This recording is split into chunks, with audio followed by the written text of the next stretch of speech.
간단한 자기소개 부탁드립니다.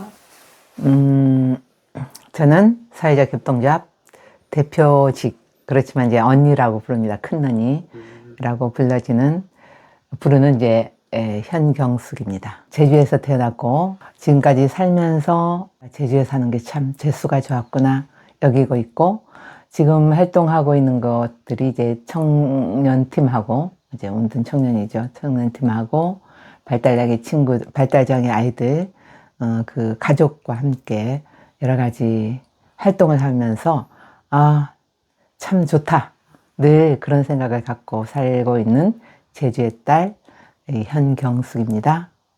인다라 사회적 협동조합은 어떤 곳인지 간단히 말해줄 수 있나요? 일단 인다라란 뜻은 그 불교 용어이기도 하지만, 우리가 보통 이제 그 구물망에 구슬이 다 끼어 있고, 내가 구슬이 되고 또 상대의 구슬이 나를 비추고 내가 비춰지고, 그러면서 전체가, 이 우주 삼라만상의 전체가 연결됐다, 구물망으로. 그래서 우리는 하나하나가 다 구물망에 끼어 있는 구슬이다. 그래서 우리와는 너와 나는 다 어느 곳에 있지만 연결이 돼 있다는 것 뜻이 이제 인다라인데, 인다라는, 그래서 이제 우리가 그 자연을 통해서 마음의 치유 활동을 좀 해보자. 그래가지고 같이 마음 먹는 사람들과 모여서 수다를 떨다가, 그 약간 마음이 아픈 상처를 받은 사람들이나 힘든 사람들에게 우리가 도움이 됐으면 좋겠다. 어떻게 도와볼까? 그렇게 하면서 만들어진 게 사회적 협동조합 인다라예요. 그럼 선생님께서는 어떻게 꽃덤불을 시작하게 되었는지 궁금합니다. 꽃덤불은 일단은 덤불이라는 것은 약간 그 정형화된 꽃밭이 아니라 뭐 가시덤불, 무슨 덤불 하듯이 뭔가 무질서 같이 보이지만 질서가 있는 자연, 그런 것들을 덤불이라고 하는데, 꽃을 심고 꽃을 막 그 아름답게 뭐 어떤 그 좋은 꽃들을 사다가 쫙 그 정원처럼 멋있게 심는 것이 아니라, 좀 자연스럽게 거기 꽃이 피어나고 다시 씨앗이 떨어지고 이 순환되는 과정을 지켜보면서 그런 자연스러운 꽃밭, 그런 것들이 이제 꽃덤불인데, 내 그 취향에 맞고 내 성향에 이런 꽃밭을 가꾸는 게 나하고 맞고, 그렇기 때문에 이제 꽃덤불이라고 불러주고 있는데, 아무튼 꽃덤불은 내가 꽃을 좋아한다. 그래서 꽃을 심을 때 내가 행복하다. 그리고 내가 이 행복한 것들을, 그 꽃을 심으면서 내가 얻어지는 기쁨이나 이런 것들을 이웃과 나눔했으면 좋겠다 하면서, 그렇게 해서 만들어진 게 바로 꽃덤불이에요. 2024년부터 저희 청년들을 위한 활동도 함께 해주시는데요. 그 운둔 청년 당사자들과 직접 함께 같이 활동한 소감을 듣고 싶습니다. 아마 내가 에너지가 청년들하고 맞는 것 같아. 왠가하면 나는 나이, 그러니까 이 세대, 나이, 이런 것들이 그렇게 경계가 없어야 된다 생각하는 사람이거든요.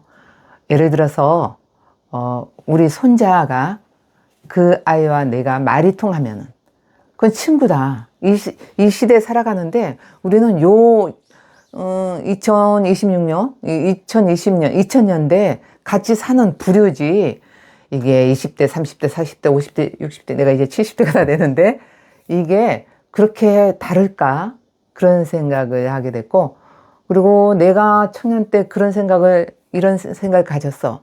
꿈도 있고, 뭔가 어떤 뭐 장애가 온다 해도 씩씩하게 살아갈 그런 그 용기, 이런 것들이 있었는데, 청년들에게도 똑 마찬가지일 것 같아, 지금도. 지금 이 청년들도. 그러나 지금 세대는 약간 우리 살 때하고 달리 어떤 수직 관계에서 너무 편가름이 있어가지고 청년들이 힘들어 하고 있구나, 그런 생각이 들고, 나도 지금 청년이 됐다면 그런 청년이 될 수도 있다. 그런 생각도 들고, 그러면서 자연스럽게 이 친구들의 입장, 그리고 나는 비슷해요. 그래서 그 편가름이 없어, 청년들에게는.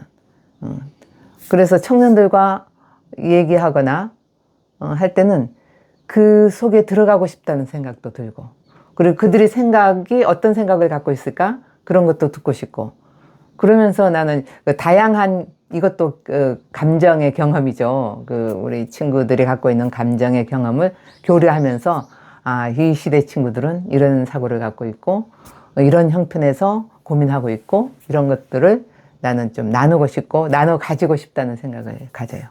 그래서 내가 또 마찬가지로 필요한 부분이 있으면 나는 주고 싶다. 그런 생각을 갖고 있다. 라고 말하고 싶어요. 그 운둔고립이었던 사람을 만나기 전후로 변화된 생각이나 느낌이 있으신가요? 일단은 이 시대의 흐름을 좀 읽게 됐고, 그리고, 아, 이거는, 이 시대 흐름 속에서, 이 환경 속에서 이런 유의 친구들이 점점 늘어날 수 있겠구나. 그런 생각도 하게 됐고, 이런 문제에 대해서는 정부 차원에서 국가적으로 관심을 갖고, 어떻게 해결할 것인가는 우리가 함께 고민해야겠구나. 그런 생각을 많이 해요. 청년들을 위해서. 특히나 청년이잖아, 청년. 그 푸르른 청년. 그 청년이 어쩌면 우리나라에서도 이제 허리인데, 예, 정말 그런 친구들이 씩씩하게, 반듯하게 좀 서고 활기차게 나갈 수 있어야 된다. 그래야 또 우리도 이제, 세대적으로 좀 노년에 가까우는데, 그래야 우리가 좀 편해질 수 있고, 그래서 굉장히 중요한 역할을 할 이 친구들의 문제는 전체가 고민해야 될 것이 아닌가, 그런 생각이 들게 돼요, 요즘은.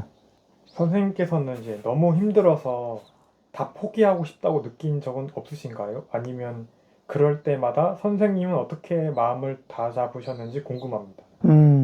막 조용한 질문 같은데, 사람이 살면서 이게 바닥이다 생각 안 하는 사람은 없을 것 같아요. 그게 어느 때 왔느냐.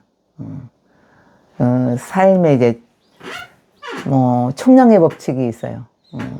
쥐랄 총량의 법칙이라고. 어릴 때 막 정말 부모를 힘들게 한 사람이 어느 날 이제 자라서는 굉장히, 그때 그런 모습이 그 아이가 갖고 있었나 이렇게 생각할 정도로 전혀 다른 사람이 되는 사람도 있고, 참 착하게 잘 살다가 나이가 한참 중반이 돼가지고 뭔가 하여튼 자기 내면의 어떤 욕망이나 이런 것들이 막 그냥 분출돼가지고 또 지랄하는 사람도 있고. 그래서 어느 때는 다 그런 것들이 있을 것 같아. 사람은 다 똑같진 않아. 그래서 어릴 때 힘든 사람이 나중에 편안해지는 사람도 있고, 어릴 때 편안했던 사람인 또 말년에 힘든 사람도 있고, 이 총량이라는 것이 있기 때문에 누구나가 바닥은 이게 나의 바닥이구나라고 느낄 수 있는 사람 다 보통 사람이 아닐까. 청년 때도 되고 어릴 때도 되고 나이가 들어서 중년에도 되고 말년에도 되고, 그것들은 나는 경험해야 사람이 된다고 생각하거든요. 그래서 나도 힘들 때가 있었죠. 이제 30대죠, 30대. 결혼하고 난 다음 식구들이 아프고 돌아가시고, 식구들이 어떤 상상도 안 했던 그런 역경, 그런 것들이 불어닥치는데, 그게 이게 바닥이구나, 그런 생각이 들 때가 있었는데, 그런데 내 이 바닥을 도대체 더 바닥인가 한번 내가 들여다봐야지, 그 생각이 딱 들었어요. 근데 나는 아직 숨을 쉬고 있고 굶지도 않고, 내면에서는 요동치고 모든 어떤 물질적인 거 이런 아주 역경은 오고 있지만, 이게 나의 바닥인가? 나는 더 바닥이 어디까지 내려가는 것을 한번 들여다봐야지 해서 내가 약간 관찰자처럼 나를 바라보게 됐어요. 그래서 그래, 한번 맞닥뜨려보자, 그런 생각을 내가 30대 초반에 했어요. 그래서 또 하나는 아, 이게 지구에 여행 왔는데 이거는 다른 사람이 경험하지 못하는 것을 지금 내가 경험하고 있구나. 그걸 감정의 경험이라고 저는 생각해요. 어떤 그 어려움이 닥칠 때 많은 생각들이 올라오거든. 그 올라오는 생각이 나의 경험이야. 이거 다른 사람이, 남편도 아이도 부모도 몰라요. 오로지 나만. 그래서 우리 뭐 청년들도 뭐 힘들 때가 있을 거라고 생각해. 근데 그 바닥을 칠 때, 모든 게 없어, 나에게는. 그럴 때 그 느끼는 감정도 나는 인생에서 경험, 인생에서 여행을 하고 있구나. 그걸 나는 나름대로 감정의 여행이라고 하거든요. 이 감정의 여행을 아주 그냥 미세하게 온갖 감정의 여행을 많이 해봐야 이 소통하는 사람이 되지 않을까? 이웃과 관계를 맺으면서 살아가는데 도움이 되지 않을까? 왜? 그 감정을 경험해봐야 상대방의 입장을 이해할 수 있으니까. 그래서 나는 그때 그런 느낌이 들었어요. 아주 바닥을 칠 때, 이 감정을 내가 여행하고 있구나. 그래서 똑바로 맞닥뜨리자. 그런 생각을 가진 적이 30대 초반에 했어요. 그게 선명하게 또 기억이 나네. 그 운둔고립 청년들이 보이는 불안, 무기력, 우울 등의 문제도 동네에서 다양한 삶의 방식이 존재함을 보여주면은 변화가 가능하겠는지 선생님의 의견이 궁금합니다. 네. 사람은 다양해요. 다양하기고, 진짜 가지각색이야. 그냥, 내 몸에서 난 아이들도 보니까 다 달라. 성격도 다르고, 뭐, 옷을 하나 고르는 것도 다르고, 너무 달라요. 개개인의 다, 저는 그, 빛이라고 생각하거든요.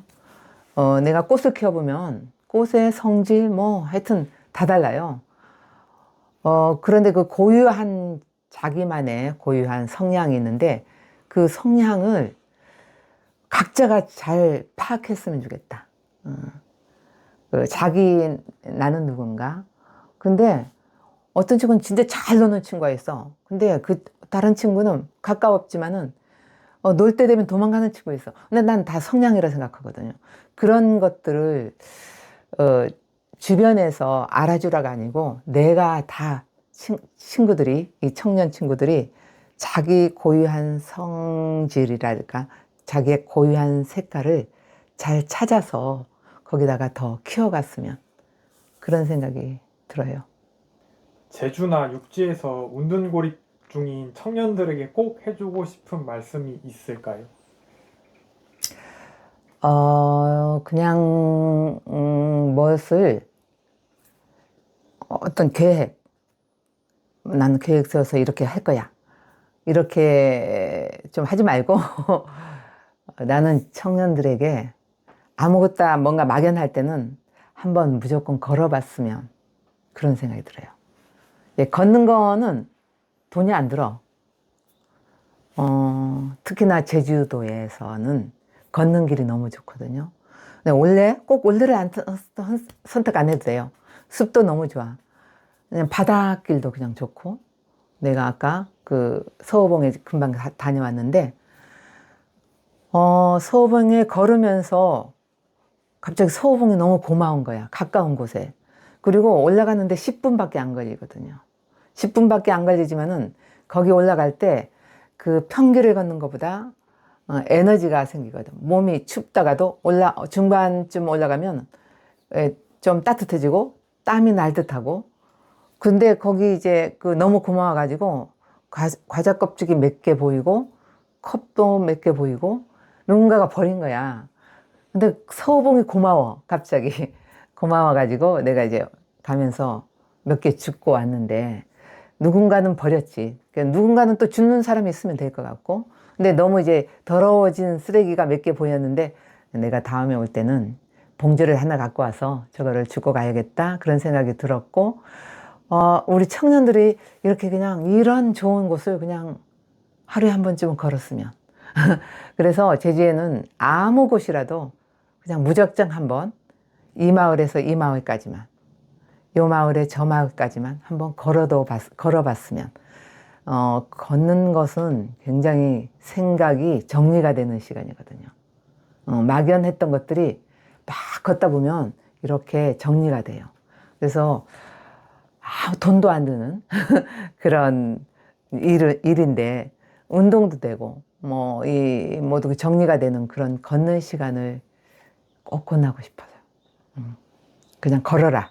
앞으로 이런 쪽에 그런 어떤 어려움 있는 친구들에게 내가 그래도 좀 먼저 갔으니까 길을 만들어주는 역할을 좀 했으면 좋을 것 같아. 아니, 보니까 제주도가 이렇게 막 드러나진 않지만은 문제가 많은 것 같아. 이 청년들 문제. 그래서 온라인 하잖아도 요즘 다. 그래서 어쩌면 좀 끄집어낼 수 있고 함께 할 수 있게 그런 원동력, 그런 앞장 빌라잡이들이 좀 되었으면 좋겠어요.